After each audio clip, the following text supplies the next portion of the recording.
along with his wife and 2 sons, went to live for a time in the land of Moab. The name of the man was Elimelech, the name of his wife Naomi, and the name of his 2 sons were Mei-Lin and Kilian, Ephrathites of Bethlehem, Judah. And they went to the land of Moab and stayed there. Then Elimelech, Naomi's husband, died, and the woman was left with her 2 sons. These took Moabite wives. The name of the one was Orpah, the name of the other Ruth. And they lived in the land about 10 years.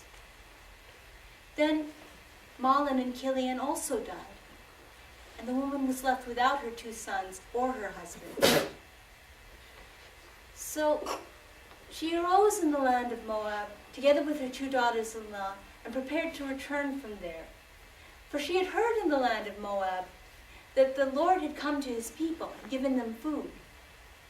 So, together with her daughters-in-law, she left the place where she had been living, and she set out on the route which led back to the land of Judah. But Naomi said to her 2 daughters-in-law, "Turn back, my daughters, each of you to her mother's house.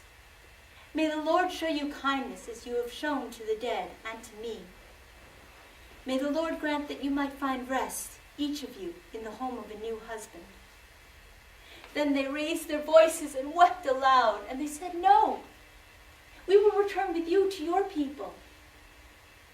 But she said, "Turn back, my daughters.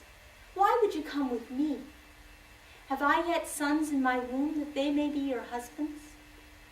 Turn back, my daughters, go your way. I am too old to have a husband. Even if I said I still have hope, even if I had a husband tonight and then bore sons, would you therefore wait until they were grown?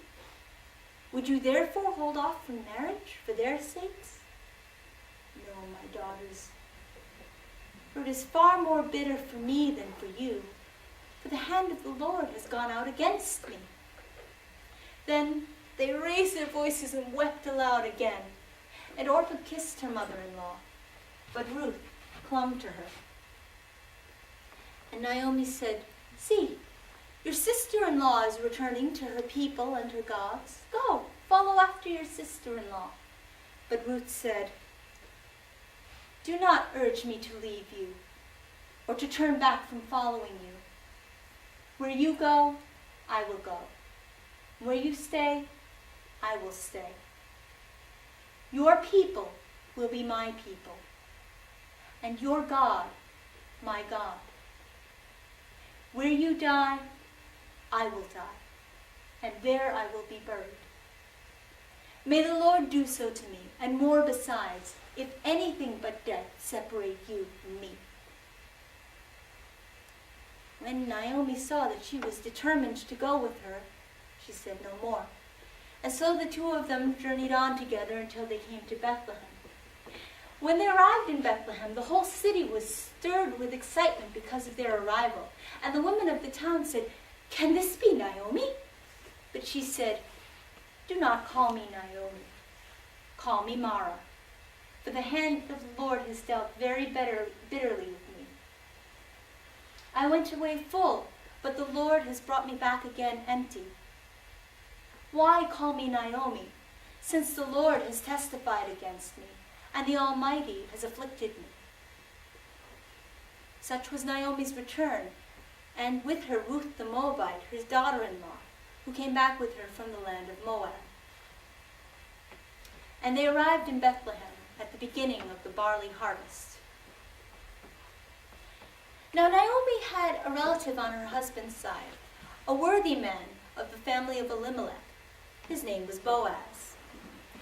And Ruth the Moabite said to her mother-in-law, "Let me go out into the field and glean heads of grain behind anyone in whose eyes I may find favor." And she said to her, "Go, my daughter." So she went and began to glean in the fields behind the reapers. And it so happened that she came to the part of the field belonging to Boaz, who was of the family of Elimelech. At that time, Boaz returned from Bethlehem. He greeted his workers, "The Lord be with you." And they called back, "The Lord bless you." And Boaz asked his overseer, who was in charge of the workers, "Whose young woman is that?" And the overseer in charge of the workers said, "It is the young Moabite woman, Ruth, who came back with Naomi from the land of Moab. She said to me, please let me glean among the sheaves behind the reapers." So she went and has continued from morning until now, only stopping for a brief rest in the shelter. So Boaz said to Ruth, "My daughter, listen to me. Do not go to glean in another field, and do not leave from here, but stay here close by my young girls.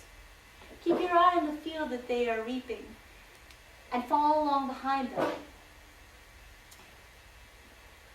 I have given orders to the men not to bother you, and when you are thirsty, go over to the water jars and drink from what the men have drawn." Then Ruth bowed down with her face to the ground before him and said, "Why have I found such favor in your eyes that you would take notice of me, a foreigner?" And Boaz answered Ruth, "I have had a full account of all that you have done for your mother-in-law since the death of your husband, how you left your father and your mother and the land of your birth, and have come to live among a people whom you did not know before. May the Lord repay your deeds. May you be richly rewarded by the Lord, the God of Israel, under whose wings you have come to seek refuge." And Ruth answered, "It is most kind of you, my lord, to show your servant such favor.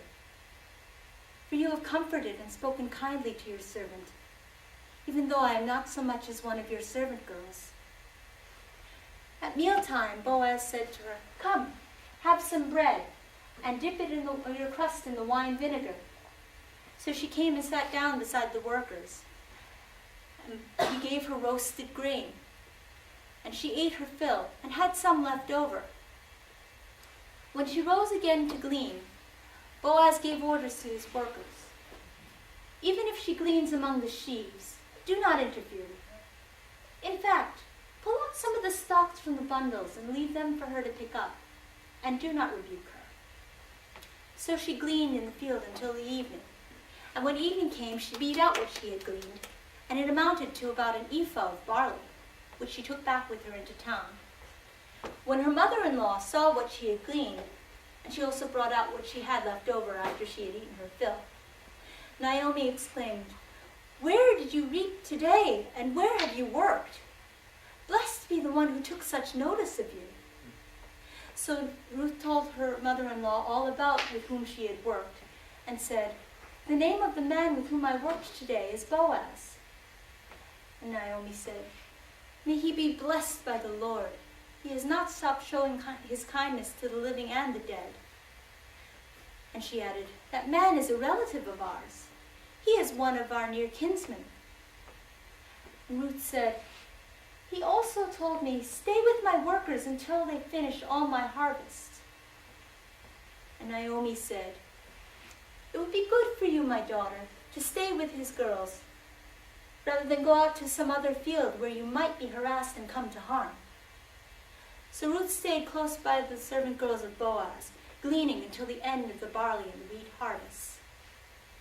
And she lived with her mother-in-law.